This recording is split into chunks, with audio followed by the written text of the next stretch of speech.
finds himself in exile in his own land.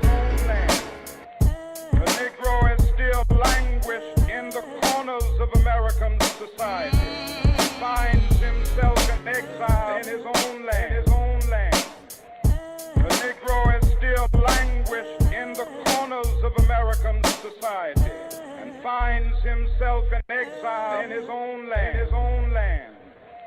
The Negro is still languished in the corners of American society, finds himself in exile in his own land. The Negro is still languished in the corners of American society, finds himself in exile in his own land. The Negro languished, finds himself in exile in his own land.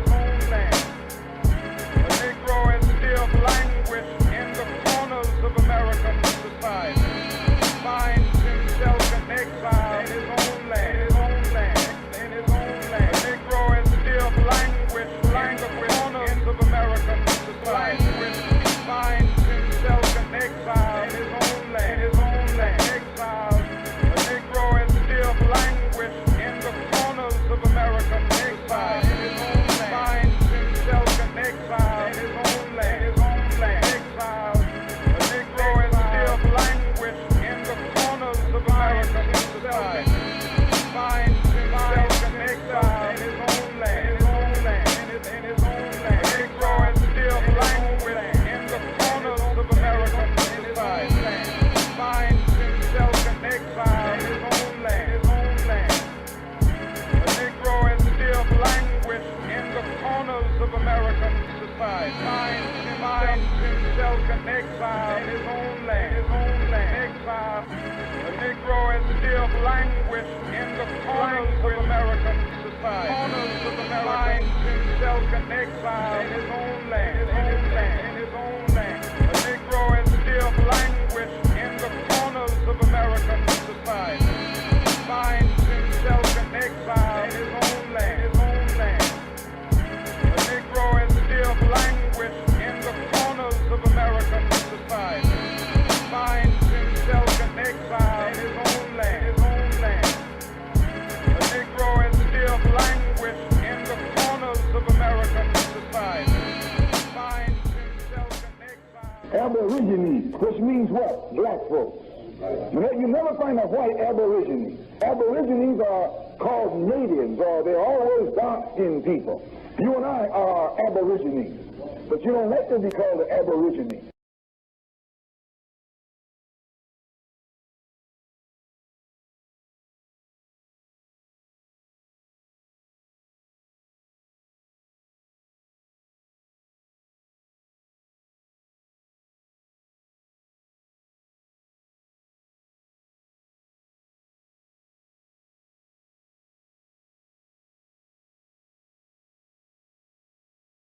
But did you know that Africa is the place where the body of the first man was found?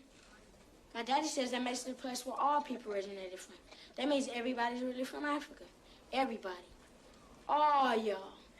We are African, and we happen to be in America. We're not American. We're not American. We're not American. We are people who formerly were Africans who were kidnapped and brought to America.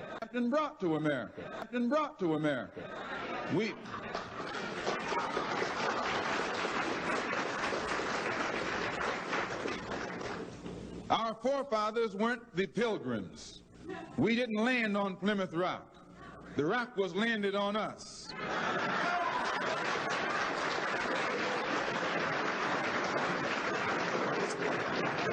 We were brought here against our will. We were not brought here to be made citizens. We were not brought here to be made citizens. Also, this type of so-called Negro, by being intoxicated over the white man, he never sees beyond the white man. He never sees beyond America. He never looks at himself or where he fits into things on the world stage. He only can see himself here in America, on the American stage or the white stage, where the white man is in the majority, where the white man is the boss. So this type of Negro always feels like he's outnumbered, or he's the underdog, or he's the minority. And it puts him in the role of a beggar. cowardly, humble Uncle Tom and beggar on anything that he says is that should be his by right. Whereas there is, when it comes, he wants to be an American rather than to be black. He wants to be something other than what he is. And knowing that America is a white country, he knows he can't be black and be an American too. So he never calls himself black. He calls himself an American Negro, a Negro in America. And usually he'll deny his own race, his own color, just to be a second-class American. And usually he'll deny his own race, his own color, just to be a second-class American. He'll deny his own history, his own culture. He'll deny all of his brothers and sisters in Africa, in Asia, in the East, just to be a second-class American. He denies everything that he represents, or that everything that was in his past, just to be accepted into a country and into a government that has rejected him ever since he was brought here.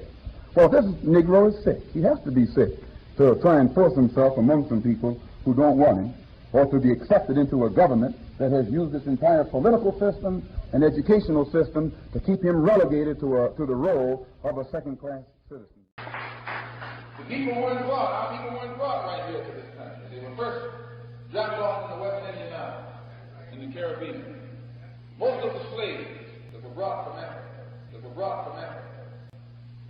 were dropped off first in the Caribbean, West Indian Islands. Why? This was the breaking in grounds. They would break them in down there, and as they broke them in, then they would bring the ones whose spirit had been broken onto America.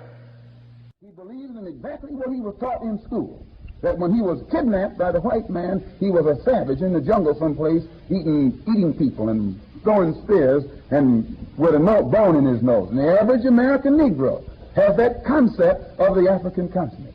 It is not his fault. This is what has been given to him by the American educational system. He doesn't realize that there were civilizations and cultures on the African continent at a time when the people in Europe were crawling around in the caves going naked. He doesn't realize that the black man in Africa was wearing silk, was wearing slippers that he was able to spin himself, make himself, at a time when the people up in Europe were going naked. He doesn't realize that he was living in palaces on the African continent when the people in Europe were living in caves.